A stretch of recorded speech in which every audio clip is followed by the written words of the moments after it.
Bonsoir à toutes, bonsoir à tous et bienvenue sur Eurotech TV. Aujourd'hui, nous avons le plaisir de vous présenter cette émission qui est la première.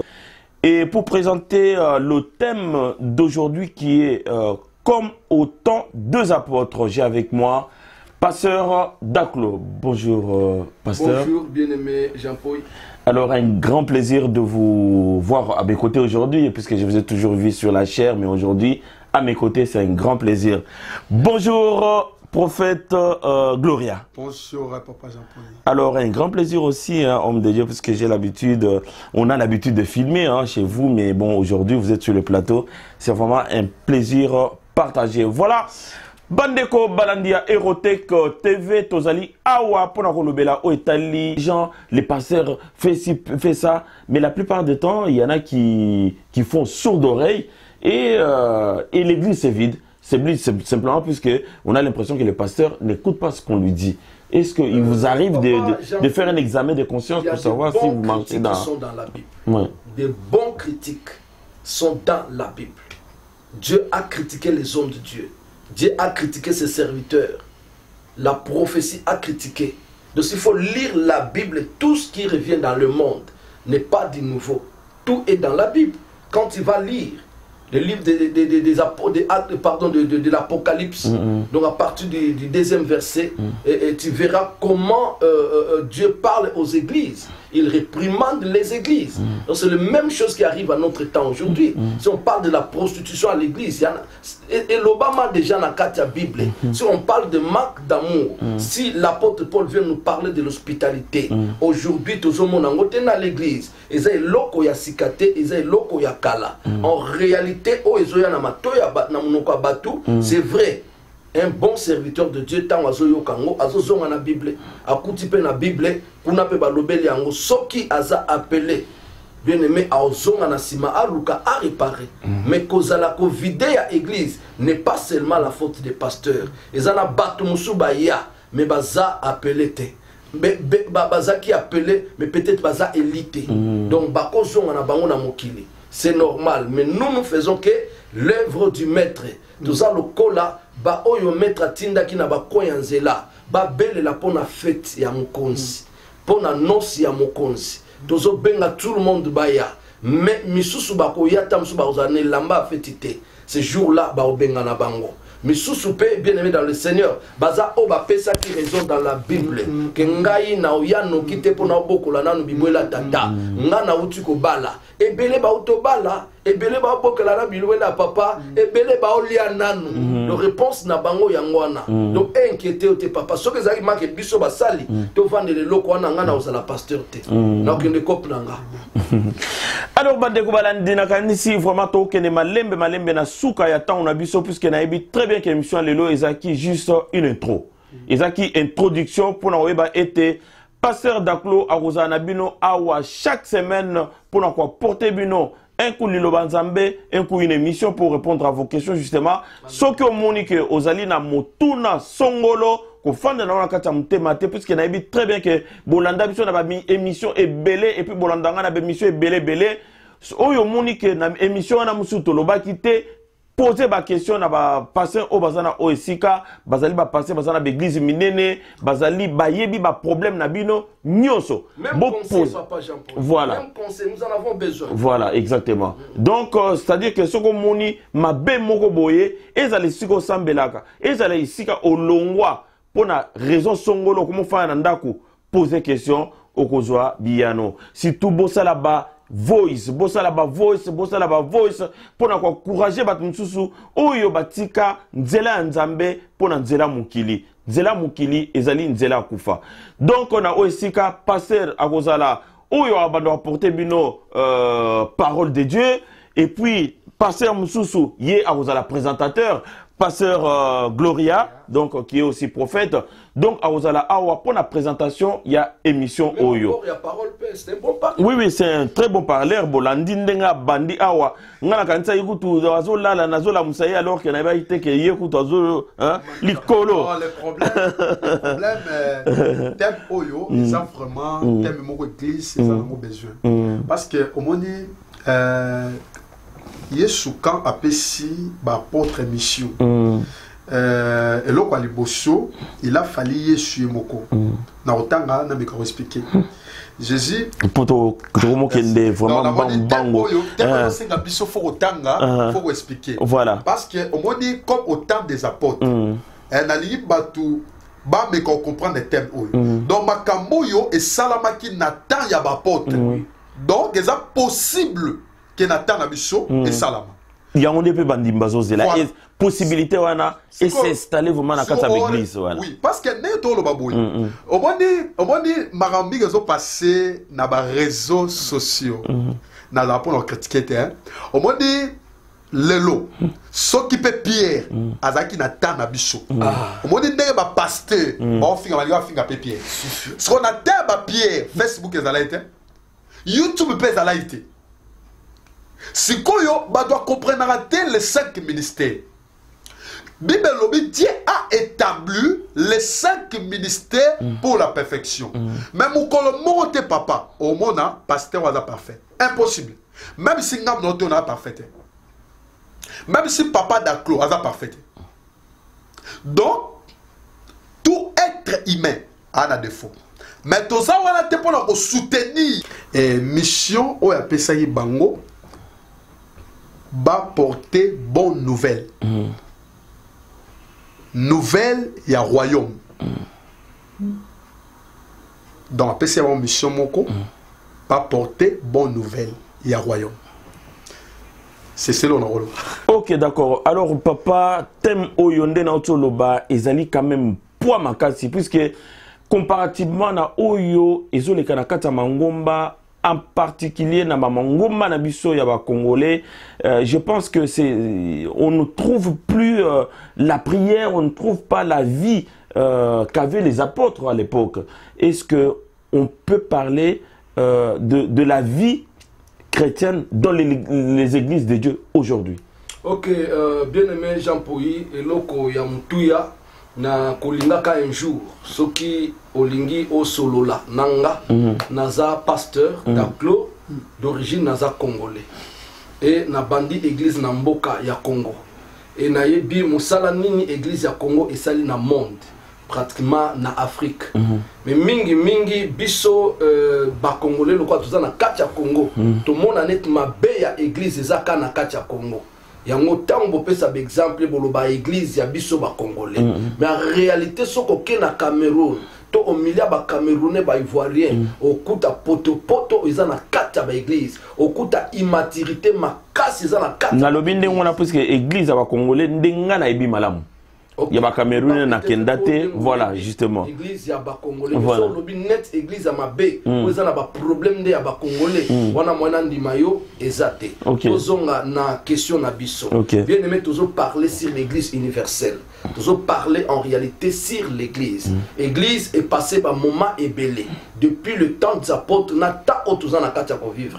Et passé par vent, na ba vent. Et passé par réforme, na ba réforme. Ndeke kokoma na ta otoza. Mais en réalité, pour tous à la bonne église, il faut vivre comme au temps des apôtres. Auto ben église primitive. Il y a un peu bandi mais basé là, moi les lots pour vivre vraiment le roi n'attend. Gloire au Seigneur. En réalité, papa Jean-Paul, c'est vrai. Sur 10 églises, peut-être au coup de 2 ou 3, il y a malam au paysan. Oyo exam qu'on marcher conformément na ba principe, na ba écriture, selon ce que les apôtres bâtissent la kibiso. Il y a des églises où baza observer toutes les réprimandes. On zamba sala ba église mususu que botambo la boité. Parce que biso zana miroir na biso église. En réalité, pour te vivre comme au temps des apôtres. Batike la biso na tawana l'église neza otambola mabe l'église neza otambola malam yango tukotana mukanda apocalypse okotala la vision sur les 7 églises qui existent en Asie. Na kati cette église il y avait des réprimandes et des encouragements. Ce que biso l'église d'aujourd'hui pour te vivre comme au temps des apôtres, cela veut dire faut te corriger ba réprimande nyonso o ezaki dressé na kati ya cette église wana na ba église mususu ba Paul ba kenda kote na ba Corinthe na ba Éphèse ba réprimande nyonso baza ko sala nde biso soto zui yango servir biso to koti maintenant na kozwa oyo Paul encourageaki na oyo Nzambe a coupé sa vision na apôtre Jean na île de Patmos. Zoto suyango comme miroir na biso, les lots se retrouver qu'il y a d'autres églises qui sont en train de vivre et d'être coordonnées comme au temps des apôtres. C'est pourquoi les lots toye juste na vision oyo. Et ça terme te mes vision parce que quand biso ba mbula tant se otika la vision mobimba. To yamba pe ba pasteur mususu awa. To représenter bango vision na biso ezali comme au temps des apôtres. Parle-nous de l'église aujourd'hui. C'est pourquoi soki tant ya ba apôtres za thermomètre pour na biso.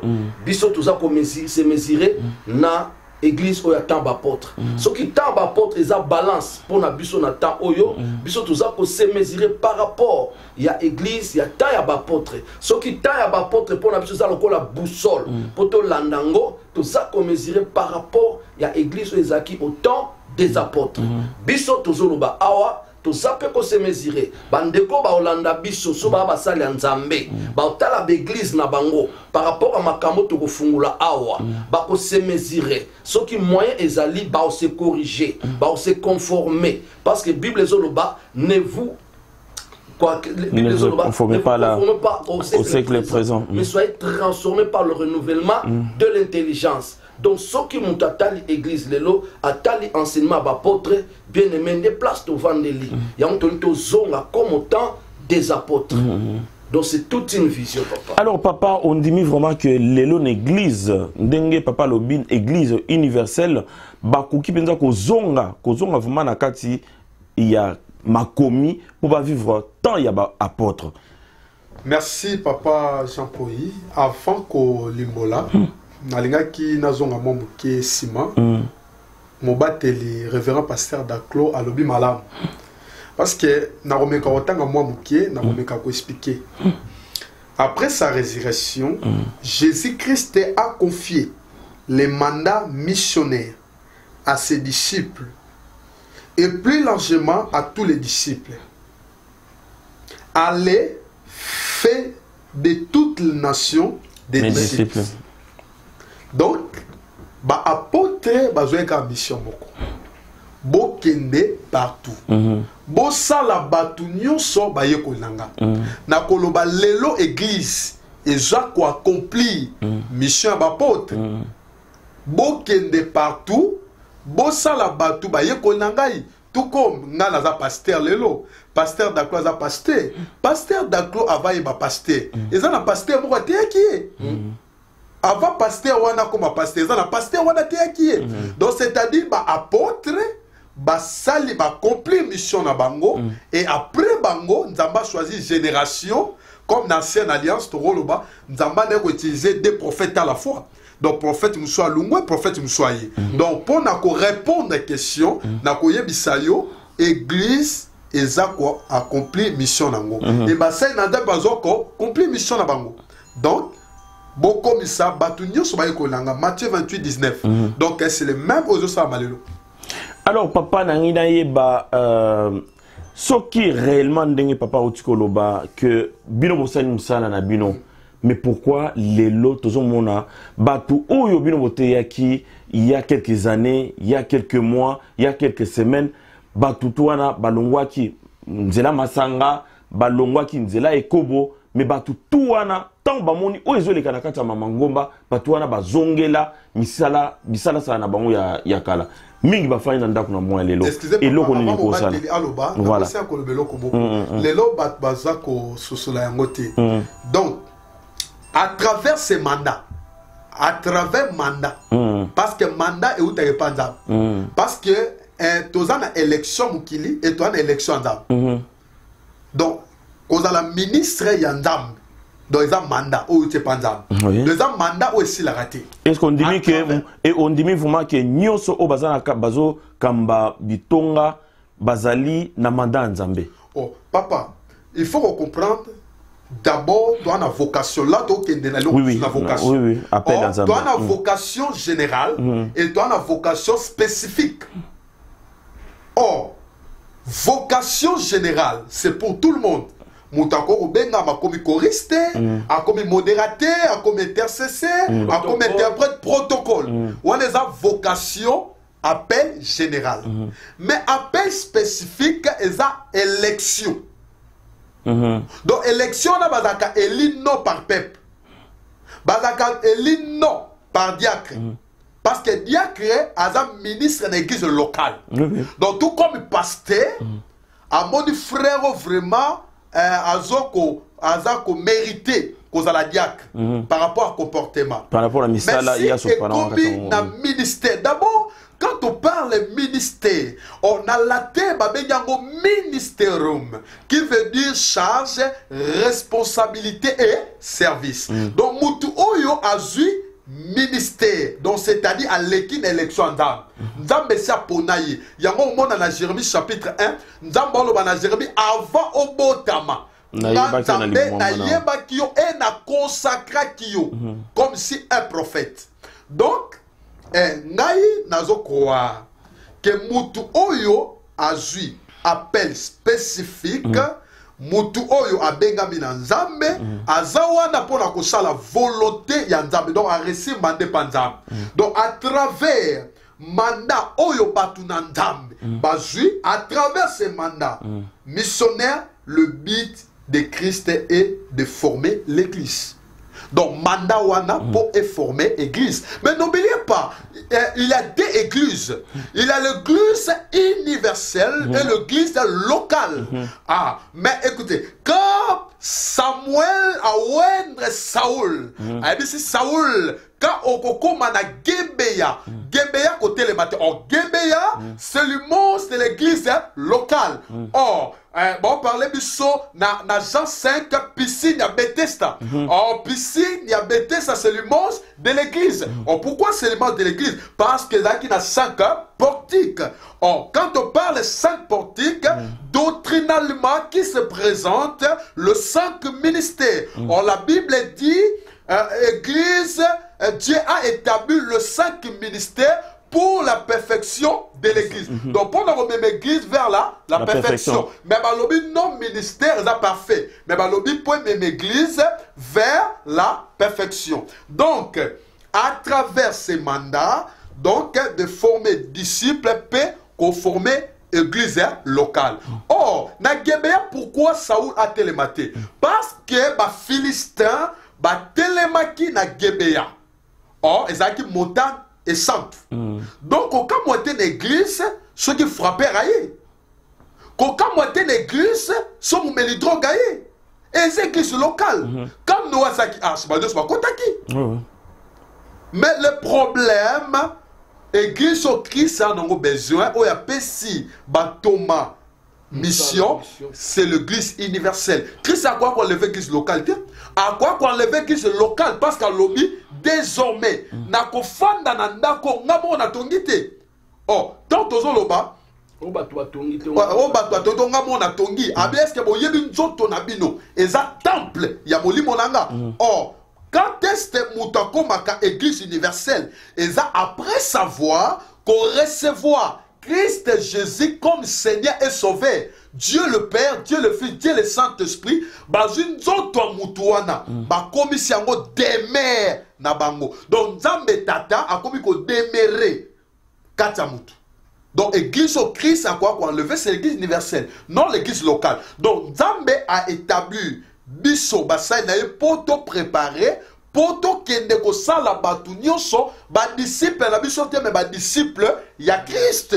Donc l'église est accomplie volonté ya Nzambe. C'est ça mission. On va répondre à yo ba Thomas ba sali musa mala petit lo ba musa mala le prêtre va naître so doza o doza lelo grâce à ma apôtre. So doza o doza lelo grâce à ma pasteur. Ya moi baza bazo mériter respect et valeur, vraiment respect na batata na mission molimo, respect na basali Nzambe nyonso oyo bo bébé biso bonne nouvelle ya Yesu Masi. Alors pour nous répondre voilà.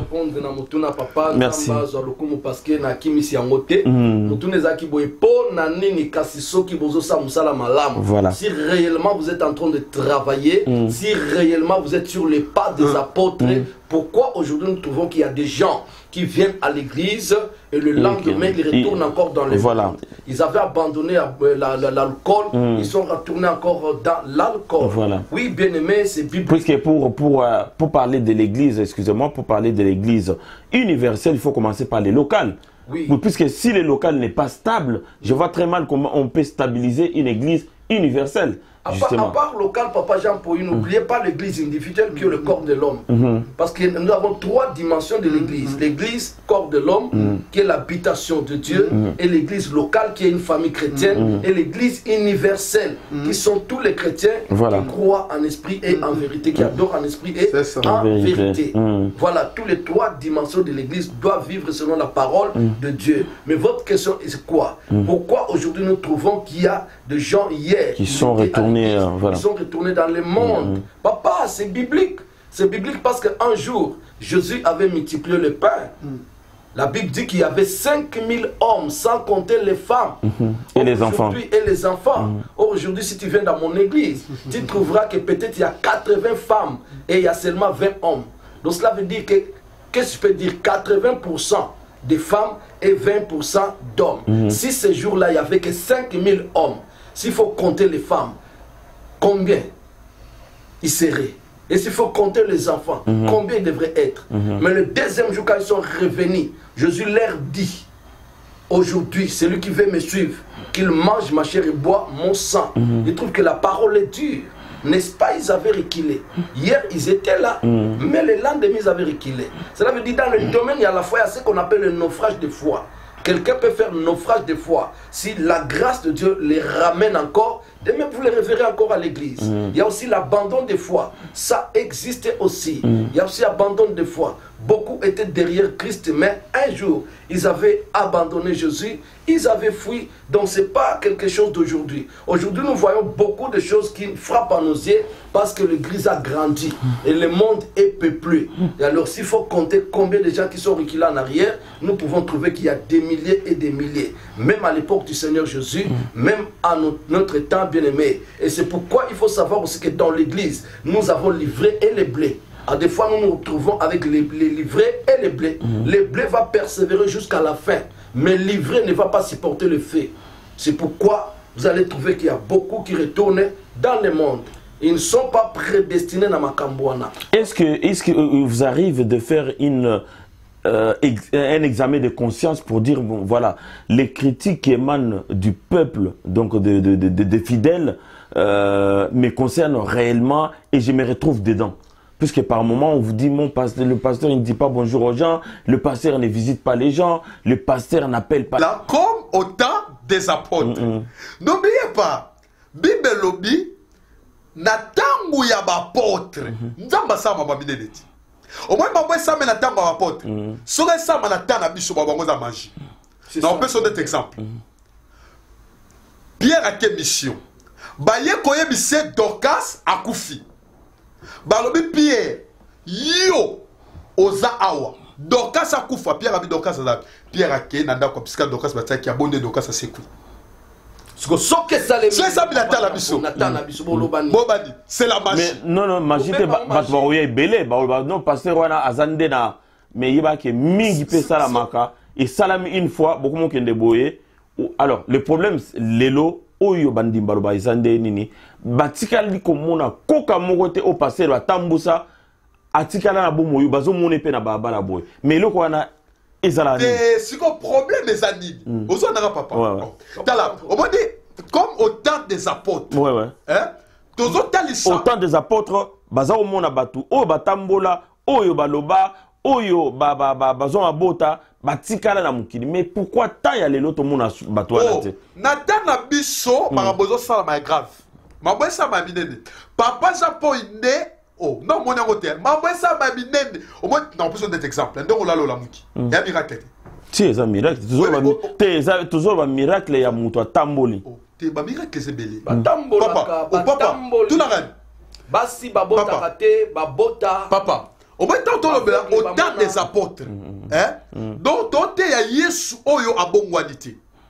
Donc il est le même hier, aujourd'hui et éternellement. Soto lobby que makambo sama ki na ta ba apôtre et ko sa matin na ta na biso là to limité ça.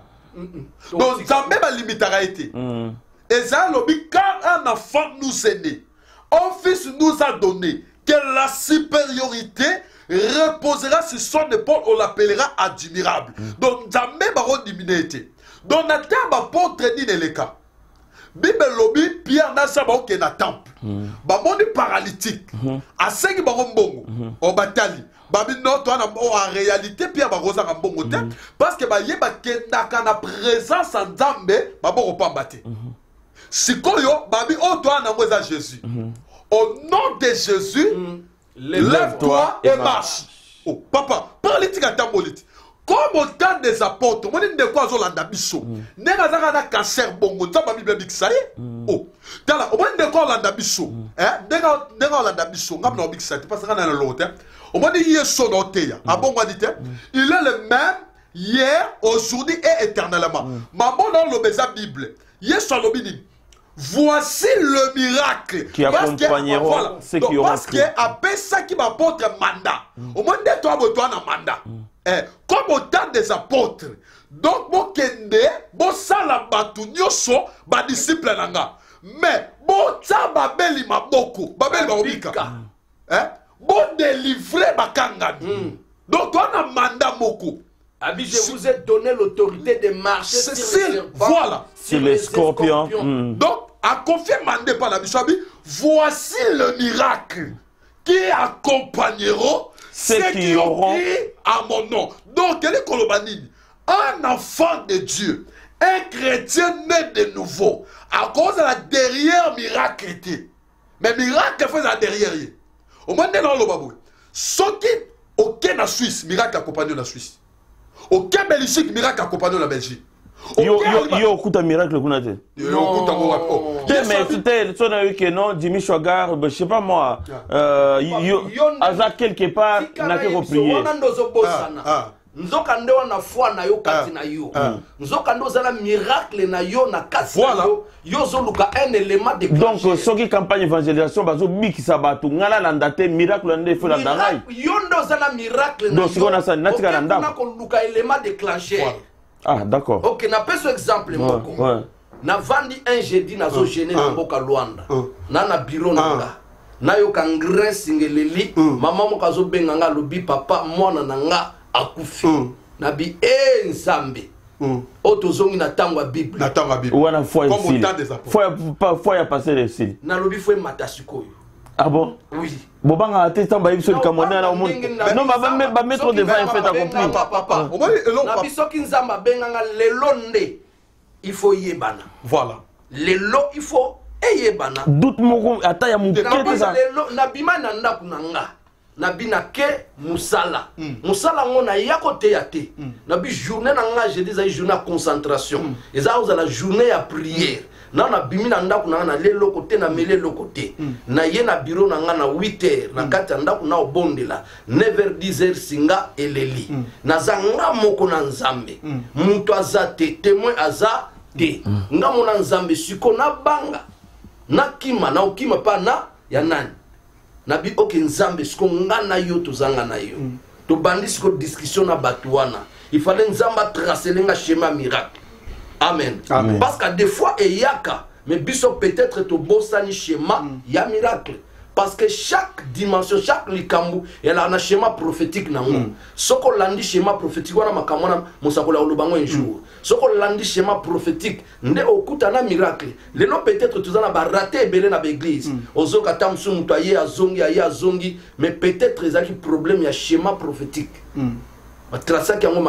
Donc il faut un schéma prophétique. Schéma prophétique. Alors bandeko balandina kanti to sur sa émission na biso ya lelo puisque to Olanda binda boyeba eloko nini schéma prophétique. Papa na ranti ko bimsa nyoso lelo te puisque to c'est la émission binda jour wana o la kisana bandeko comment il faut prier pour na kata nzela ya il y a miracle. Papa Jean-Paul. Parce que mingi baza libanda nzela. Wow. Papa Jean-Paul. Omoni maman nzambe a compliqué. Biso moi maman nzambe sont compliqué, moi compliqué. Et maman nzambe est facile et simple.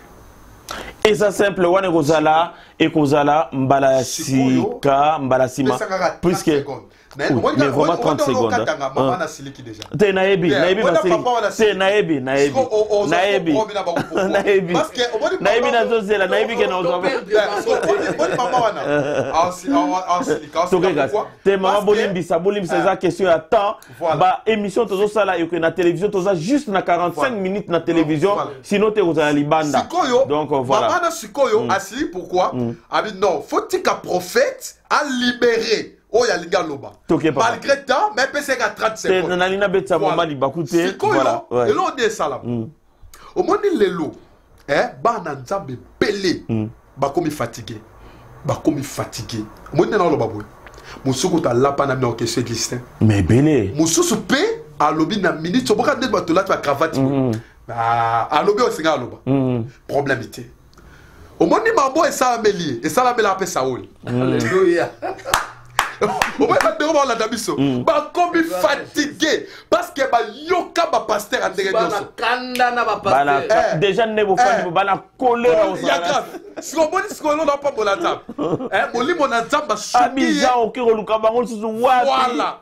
wapi chatumba wa critikaka mais bon bino boye les paroles boye les critiquer voilà voilà j'aime bien mbote chatos na mingi bishop chatumba c'est mon petit frère de Prangola oui c'est Aleka Angola c'est un homme de Dieu que moi le conseiller ministre siko le lota ma bébé na gouvernement voilà azapi comme ça na nzamba tout à fait Dieu ne se répand pas voilà siko yo renonce pas siko papa et là on est salama siko yo omoni ndeko wana na minute sur atali habité alga sapé mabité bilongo yo na monde sika bako sapé na quelque chose alléluia son a comprendre révélation au paralytique à la porte à belle maman pe anango parce que Saoul a comme tellement fatigué parce que Lukaki omoni moi sur problème wana malade wana me déception des abongo préparer no daliwa o kufa na yo ne ozaboy de robota le soutien moi ça comme fatigué attendant dans l'église à côté ma retraite après on aille ba pasteur ba le kuta ba a comme incrédule yokanga Saoul quand a comme fatigué mais Saoul pas que moi na musalati ayo que moi na musala oh moi musala quand même on a valeur té mais pesa un conseil habiter Saoul to kozonga boete na mboka o il est un voyant un prophète oh papa batunios ba rosa ba faute oh papa on peut trouver ba vrai te quatre ba faux mais faut trouver ba faux quatre ba vrai ah bon oui papa et ça normal so il faut dollar et ça vrai dollar et ça faux dollar et a péché vrai dollar te tout ba comme ba aventurier te tout ba comme ba faux te oh ça ou habité moi musa habité oh to songa boete ce qu'on a bisa déco oh on tire ensemble là pourquoi oh est-ce qu'on a sauvé par un pasteur imaginez est-ce qu'on a sauvé par un docteur Mukolo kufozara yo moroti. Imaginez. On a sauvé par Christ. Alléluia. Mutata kisa bakia pour les Christ. Alléluia. On a la droit de oti Canada. On a la droit de quoi abandonner. Si quand yo de quoi na snado kagabo, ça va, tika na garder na yo kanol kabalga loba. Na osu que ça n'a pas la prendre maintenant papa Jean-Paul. Ce qu'on l'entend très bien. Ce que moi na musala ebiseboy. Oh, na moko il est un voyant. Son époque ba nommé un prophète, ba voyant. Quand on parle de voix, on va Nabia. On donne Nabia qui veut dire porte-parole, envoyé, messager de Dieu. On va comprendre la prophétie. Moututan va prophétiser, donc l'obana pare yanzam. So mukwa to lobelango. So c'était tout que na moko yo. Il a un voyant. Il a un prophète. Ce qu'on a na saka de komoko. Nzamba sungayo. Ozoa décision. Alléluia. Que on dit marquage chuté nzamba salaka. Nana comme ce soit bon qualité. Il est le même hier, aujourd'hui et éternellement. Ce qu'on abandonne la vie de prière, Bible lobby. Je connais tes œuvres, je connais ton travail. Na yebi bien nanda kuna yo. On dit marno nzamba existaka. Mais loba yo l'église au kendara chuté. Nana biso Bible lobby, c'est que j'ai contre toi parce que tu as abandonné ton premier amour. Donc tonto lobawa muto abandonna bolingwa liboso zonge panzam. Alléluia. Nzambo astambola na tanga ba porta nzambo sa na tanga biso. Oh yes. Soka biki sa na tanga ba pierre na tanga biso pa zo bikisa. Alléluia. Soka kambola na tanga Moïse na tanga biso pa o kambola. Alléluia. Ya moi ce qu'on invite ndeko ndeka papa pesera 30 secondes na prière na nzamba bénir moi na moi soit visiter moi na moi chaud à restaurer spirituellement, financièrement, moralement. Donc ce tombola ka loboko no bisiko zali. Dozo prier nzambe. Gloire au Seigneur. Tika miracle nzambe tata et localisé vidéo de conditions sont qui malade recevoir guérison ouais ça là qui est possible et comme possible comme la Bible dit ce qui est possible aux hommes est possible à Dieu car tout est possible à celui qui croit de conditions sont qui n'a cancer reçoit la guérison si comme miracle nzambe faveur nzambe localisé yo au nom de Jésus au nom de Jésus si comme miracle nzambe localisé biso na komba Yesu Masia zamba pambola biso tokute la prochaine émission avec ma déclaration. Alors bandeko balandi to ezali bongo liloba ya suka ya prophète Gloria Mola donc oya kozala présentateur ya émission oyo elongo na papa pasteur Daklo oya zali na oesika donc bokozala mise en chaleur vraiment de manière à ce que beaucoup vraiment na katia présence en Zambé et kozala moment ya prière et kozala moment ya intercession et kozala moment ya délivrance et si kanyo so sangani na otango donc kozwa par na yo donc voilà ngai mo umbu na bino Jean Pouyi nazaki awa pona ko présenter bino ba umbu na bino oyo ba ko accompagner bino na kati ya liloba soki mkwana ozwaki tango kende église te pelisa télévision kende na YouTube tala ba vidéo bino bato boza na Kinshasa boza na Brazza boza na Congo central bokoki kolanda émission oyo na Evi télévision na Kinshasa donc Evi télévision ezali bongo na canal 61 na TNT so boza na TNT to ebi très bien que ba télévision nyonso mikolo eza na TNT intégré donc esika nyonso zali na ba mboko na utikotanga fungola télévision canal 61 Evi télévision au Rolanda Bisso Tozana espace Nabiso tout le mercredi de 21h à 21h30 tout le jeudi de 9h à 9h45 Bolanda Mateya Bolanda émission Oyo Eko fortifié bino alors et sengoza ki ngai msana nzambe pona ndengo disposa ki tango na yo pona koya ko kutana na bandeko à travers Bilili. Merci beaucoup donc na rotika bino bo continuer vraiment bandeko bazozela ebele o etali mambo nzambe na ngansi bazala de suite Moumou Nzambe na pesio merci beaucoup pour la disponibilité na yo tout en espérant que vraiment bandeko barozwa oyo bazozela na équipe na bino ba sepeli déjà la prochaine émission ndeko wana na croire déjà au témoigner parce que yeso bongo était le même hier aujourd'hui et éternellement donc so ba faux baza ba vrai pe baza donc on découvrir ba vrai te kata ba faux. Merci beaucoup. Ba faux kata ba vrai. Donc là ton quota na enseignement mususu. Donc il faut ba faux prophète. Mais bon tigalika na témoina autant comme autant des apôtres. Ils ont comme autant des apôtres. Ils ont permettre biso de expliquer ba na nzambe ka test apostasie kokoya. Parce qu'apostasie c'est un moyen égaré pekoya. Parce qu'apostasie c'est l'abandon de la foi. Bah te belé bah en église mais si pas abandonner la foi. Donc là ton compte enseignement. Donc autant des apôtres ils ont montré bichon mambe belé. Alors moi liloba souka ndeko comme ça to clôturer l'émission. Liloba souka zaboye. On dit ndeko landika émission oyo. Hein? Partager ango. Donc tiens on a ma page nyonso parce que so nzamba visiter mutu moko directement nzamba penser na yo.